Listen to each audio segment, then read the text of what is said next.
Welcome back to చిన్న చిన్న సంగతులు ఛానల్.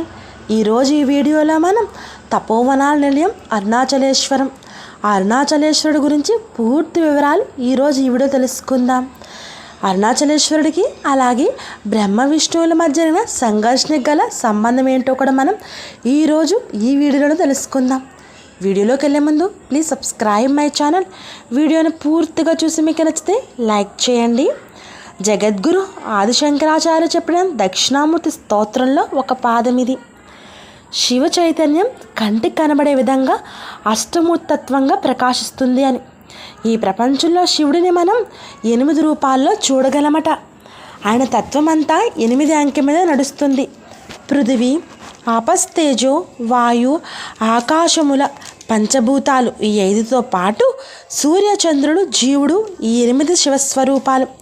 వీటిని శివస్వరూపాలుగా నిర్ధారణ చేయడం కోసం ఈ 8 లింగాలు మనకు దర్శనమిస్తున్నాయి. అవి కంచిలో పృథ్వీలింగం, జంబుకేశ్వరంలో జలలింగం, అరుణాచలంలో అగ్నిలింగం, చిదంబరంలో ఆకాశలింగం, శ్రీకాళహస్తిలో వాయులింగం, కోణార్కలో సూర్యలింగం, సీతాకుండలంలో చంద్రలింగం, కాట్మాండులో యజమానలింగం, అరుణాచలంలో పరమేశ్వరుడు అగ్నిలింగంగా కొలువై ఉన్నాడు. అగ్ని అంటే జ్వాల. మిగిలిన పంచభూత లింగాల మాదిరిగా ఇక్కడ శివుడు అగ్ని రూపంలో దర్శనమివ్వడు, కేవలం రాతి లింగంగానే ఉంటాడు. అరుణాచల పరిసర ప్రాంతాలతో పోలిస్తే ఆలయంలో విపరీతమైన వేడి ఉంటుంది. అది జ్ఞానాగ్ని వల్ల వచ్చే వేడి అంటారు. జ్ఞానాగ్ని ఎవరికి కలుగుతుందో వారి కర్మలు దగ్ధమవుతాయి. దానివల్ల మళ్ళీ జన్మించాల్సిన అవసరం లేకుండా పాపాలన్నీ పోతాయి. అందుకే అరుణాచలాన్ని జ్ఞానస్వరూపమైన అగ్నిలింగం అంటారు. జీవితకాలంలో ఒక్కసారైనా దర్శించుకోవాల్సిన దివ్యక్షేత్రం అరుణాచలం. పూర్వం బ్రహ్మ మహావిష్ణువుల్లో ఎవరు గొప్ప అనే దానిపై ఇరువురికి కలహించుకున్నారట. సృష్టికర్త అయిన బ్రహ్మ, స్థితకారకుడైన విష్ణువు శివమాయకు వశం కావడం ఈ కలహానికి కారణమైంది. శివమాయ మోహితులైన వీరిని మాయమేఘం కమ్మేసింది. దీంతో వీరిరువురి మధ్య అహంకారం ప్రజ్వరిల్లి కలహానికి దారితీసిందట. నేను సృష్టికర్తను, నేను సృష్టించకుండా ఈ సృష్టి ఎక్కడి నుంచి వచ్చిందని బ్రహ్మ, నేను స్థితకారుడను, అన్నీ సవ్యంగా సాగడానికి కారణం నేనే కనుక నేనే గొప్ప అని విష్ణువు అనడం. అలాగా బ్రహ్మ విష్ణువులు ఇద్దరి మధ్య ఎడతెగని చర్చకు, వాదోపదానికి దారితీసిందట. ఏ మాయ వల్ల వారు కలహానికి దిగారో అది తెలియని ఇరువురి మధ్య పరమశివుడు ఒక పెద్ద జ్యోతిస్తంభంగా వెలిశాడట. అనంతరం బ్రహ్మ విష్ణువులిద్దరూ ఈ జ్యోతిస్తంభం ఆది అంతములు తెలుసుకొని రమ్మన్నాడట. వరాహమూర్తి శ్రీ మహావిష్ణువు జ్యోతిర్లింగం ఆదిని తెలుసుకోవడానికి భూమిని తవ్వుకుంటూ పాతాళలోకం దాటి వెళ్ళిపోగా, పైన ఉన్న కొన భాగాన్ని తెలుసుకోవడానికి హంసనికి చతుర్ముఖ బ్రహ్మ పూర్వముఖానికి వెళ్ళారట. అలా కొన్ని వేల దివ్య సంవత్సరాలు వారు ప్రయాణం చేశారట. బ్రహ్మకు అలసట రావడంతో ఒకచోట ఆగిపోయారు. ఆ సమయంలో పైన నుంచి పడుతున్న ఒక మొగలి పువ్వును పట్టుకుని అడిగారట, నువ్వు ఎక్కడి నుంచి వస్తున్నావు అని. అప్పుడు మొగలి పువ్వు, నేను శివుడు తలపై నుంచి కింది పడుతున్నా అని సమాధానం ఇచ్చిందంట. ఈ శివలింగం పైభాగం ఇంకెంత దూరం ఉందని ఆ కేతికీ పుష్పాన్ని బ్రహ్మ అడిగాడు. అప్పుడు ఆ పుష్పం ఇలా సమాధానమిస్తూ, నేను ఇలా పడటం మొదలుపెట్టి కొన్ని వేల దివ్య సంవత్సరములు అయ్యింది అని చెప్పింది. అత్యంతరహితమైన శివలింగాన్ని కనుక్కోలేక మొగలిపువ్వుతో బ్రహ్మ ఈ విధంగా అన్నాడట, శివలింగం పైభాగం నుంచి నేనే నిన్ను తీసుకొచ్చానని శివుడికి చెప్పాలి అనడంతో అందుకు ఆ కేతకీ పుష్పం అంగీకరించిందట. అప్పుడు అక్కడికి వచ్చిన కామదేవుని కూడా సాక్ష్యం చెప్పాల్సిందిగా బ్రహ్మ కోరాడట. దీంతో ఆ రెండింటినీ తీసుకుని పరమశివుడి వద్దకు చేరాడట బ్రహ్మ. అప్పటికే మాయామేఘం వీడిపోయిన శ్రీ మహావిష్ణువు తాను ఈ లింగం ఆదిని కనుక్కోలేకపోయిన నిజం ఒప్పుకున్నాడు. అయితే అగ్నిలింగం ఆరంభాన్ని తాను చూశానని, అందుకు మొగలి పువ్వు కామదేవుని సాక్షి అని చెప్పాడు బ్రహ్మ. మొగలి పువ్వు దానికి అవును అని సమాధానం ఇవ్వగా, కామధేను తలతో అవునని తోకతో కాదు అని సమాధానం ఇచ్చిందట. అందుకు ఆగ్రహించిన శివుడు, నువ్వు భూలోకంలో పూజాధికారులు లేకుండా ఉండుగా కానీ బ్రహ్మను శపించాడు. ఆ సత్యాన్ని పలికిన మొగలు పువ్వును పూజకు పనికిరావని సగం నిజం చెప్పి సగం అబద్ధం చెప్పిన ఆవు ముఖానికి పూజ లేకుండా కేవలం పృష్ఠానికి మాత్రమే పూజలు అందుకుంటామని శపించాడట. ఆనాడు అలా వెలిసిన అగ్నిస్తంభాన్ని బ్రహ్మ ప్రార్థన చేశాడట. మా అహంకారం పోయింది స్వామి, అసలు పరబ్రహ్మ స్వరూపమేదో ఆద్యంతం లేనిదేదో తెలిసింది. ఇక్కడ ఇదే స్వరూపంతో వెలిసిన మీరు భూలోకంలో అజ్ఞానాన్ని పోగొట్టేందుకు అరుణాచలంలో అగ్నిలింగం అన్న పేరుతో భక్తులను అనుగ్రహించాలని ప్రార్థన చేశారు. ఆ కారణంతోనే పరమశివుడు అరుణాచలంలో అగ్నిలింగంగా వెలిశాడన్నది పురాణ కథ. అరుణాచలం ఎందరో సిద్ధపురుషులకు ఆలవాలం. దేవతలు కూడా ఎప్పుడు ప్రదక్షిణ చేస్తూ ఉంటారు. పర్వతం మొత్తం శివస్వరూపమే. అరుణాచలంలో ఒక మినహాయింపు ఉంది. ఆ పర్వతం చుట్టుప్రక్కల 24 మైళ్ళ దూరం దాని తేజస్సు పడుతుందట. అక్కడ ఏ దీక్ష అవసరం లేదట. ఇందుకు రమణ మహర్షి జీవితంలో జరిగిన ఓ సంఘటన ఉదాహరణగా చెబుతారు. భగవాన్ రమణ మహర్షి అరుణాచల పర్వతంపై గల విరూపాక్ష గుహలో తెల్లటి కౌపీనం ధరించి ఉన్నారట. ఆ సమయంలో శృంగగిరి పీఠం నుంచి ఒక పండితుడు వచ్చి, అయ్యా, మీరన్నీ విడిచిపెట్టేశారు, ఏ బంధనాలు లేవు, ఇలా తెల్లటి గోచి పెట్టుకునటం కన్నా సన్యాసం స్వీకరించి కాషాయ వస్త్రాలు ధరిస్తే బాగుంటుంది. సన్యాసం కాదంటే ఒక కాషాయ కౌపీనం ధరిస్తే బాగుంటుందని సలహా ఇచ్చారు.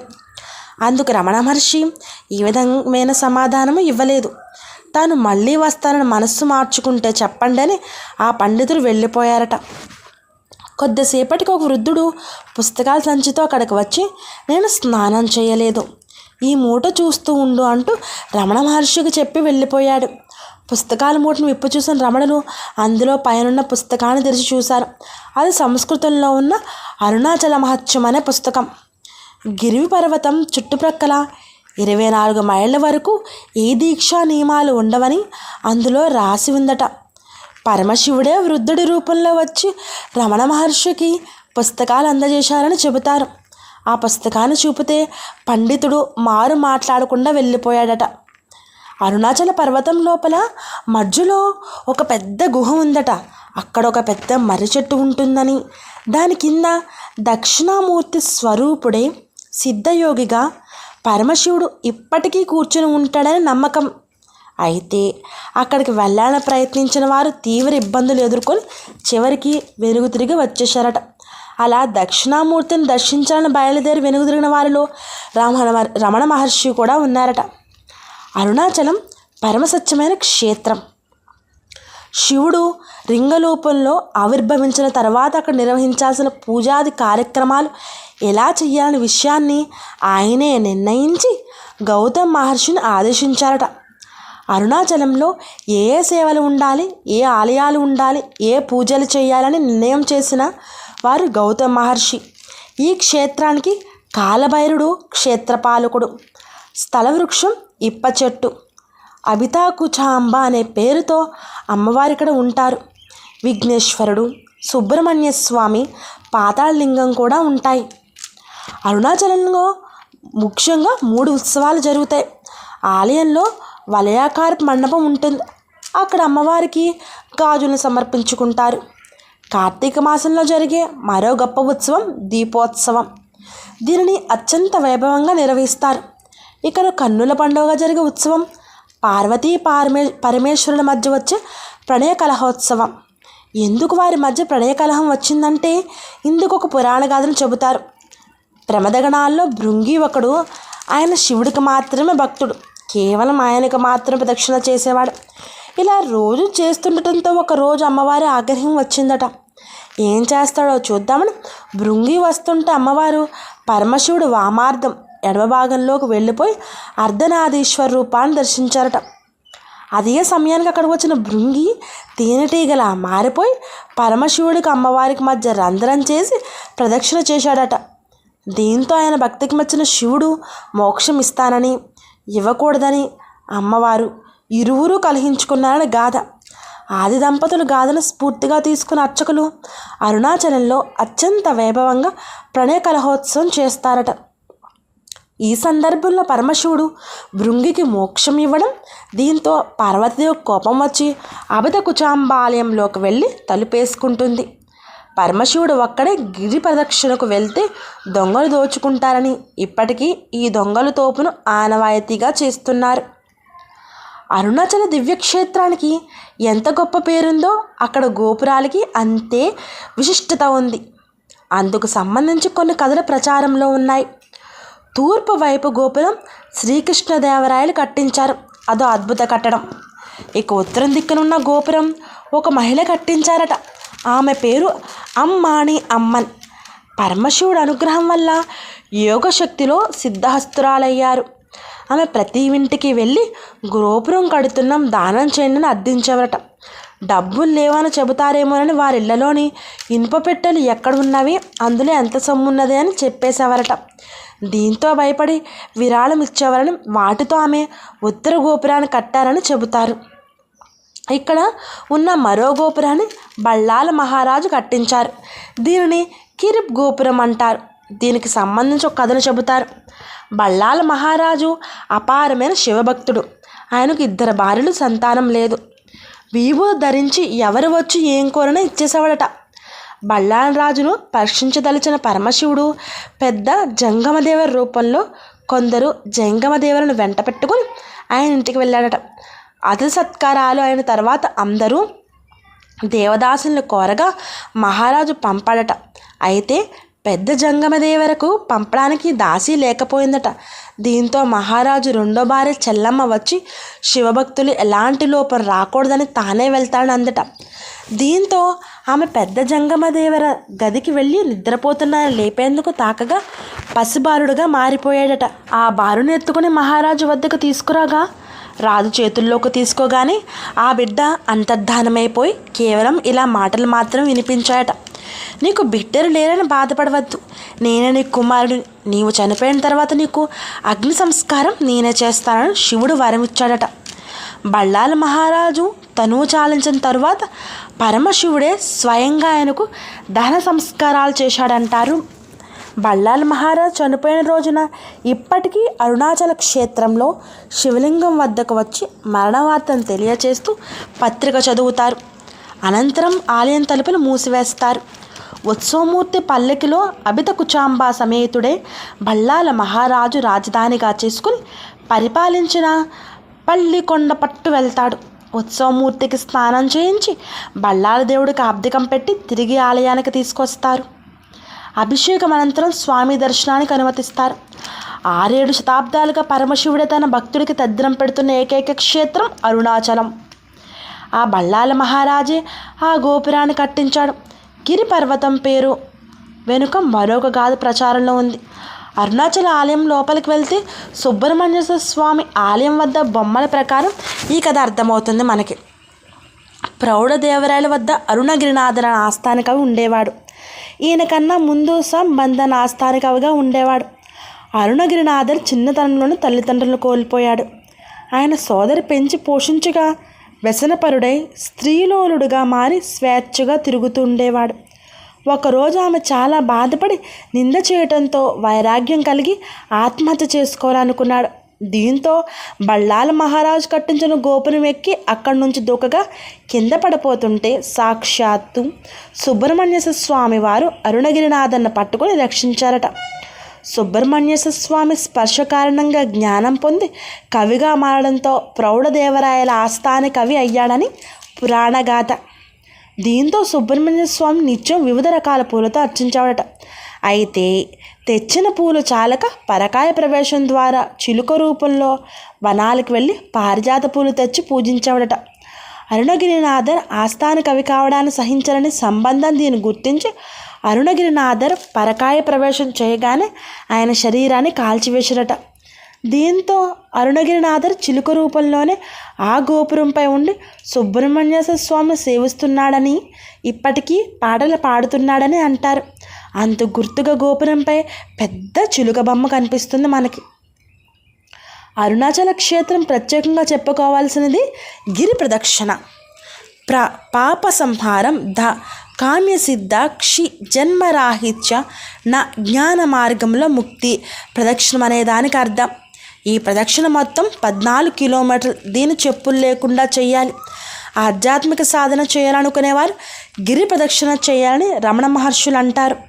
43 కోణాలున్న శ్రీచక్రాకారం ఉన్నది కనుక దీన్ని సుదర్శనగిరి అని కూడా అంటారు. అరుణాచలంలో ఒక బ్రహ్మాండ నిలయం. ఈ అరుణాచలం అనేది బ్రహ్మానంద నిలయం అని రమణ మహర్షి గారు చెప్పేవారు. కొండపై ఉన్న గుహలన్నీ తపోవనాలు. కొండ అంతా నిండిన అనేక దివ్యౌషధ వృక్షాలు సాధకుడికి శరీరాన్ని అనుగ్రహిస్తాయి.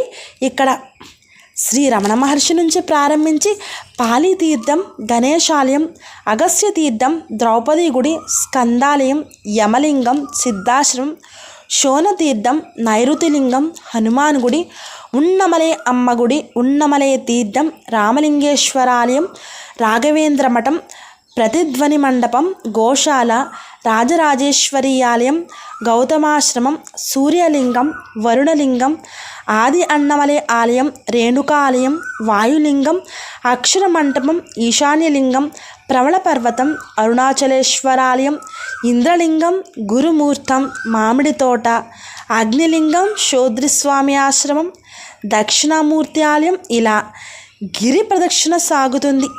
వీటితో పాటు కొండపై ఉన్న స్కందాశ్రమం, విరూపాక్ష గుహ, పాదతీర్థం, గురు నమశివాయ సమాధి, రామదాసు గుహ, జడస్వామి ఆశ్రమాలను కూడా మనం గిరి ప్రదక్షిణలో దర్శించుకోవచ్చు.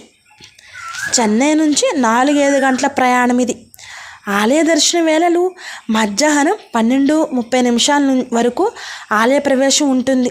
అలాగే తిరిగి సాయంత్రం 4 గంటలకు తెరుస్తారు. రాత్రి 9 గంటలకు ముగుస్తారు. పౌర్ణమి రోజున రాత్రి వేళ అందరికీ దర్శనమయ్యే వరకు ఆలయాన్ని తెరిచే ఉంటారు. చాలామంది భక్తులు పౌర్ణమికి వెళ్ళి అరుణాచల గిరి ప్రదక్షిణ చేస్తారు. పౌర్ణమి రోజు అరుణాచల గిరి ప్రదక్షిణకి తండోపతండాలుగా వచ్చి భక్తులు ప్రదక్షిణ చేస్తారు. ఆ అరుణాచలేశ్వరుడు కృప ఆశీర్వాదాలు మనందరిపై ఉండాలని మనస్ఫూర్తిగా కోరుకుంటున్నాను. ఈ వీడియో కనుక మీకు నచ్చినట్లయితే ప్లీజ్ లైక్ చేయండి, షేర్ చేయండి, కామెంట్ చేయండి. Thank you for watching. Please subscribe my channel.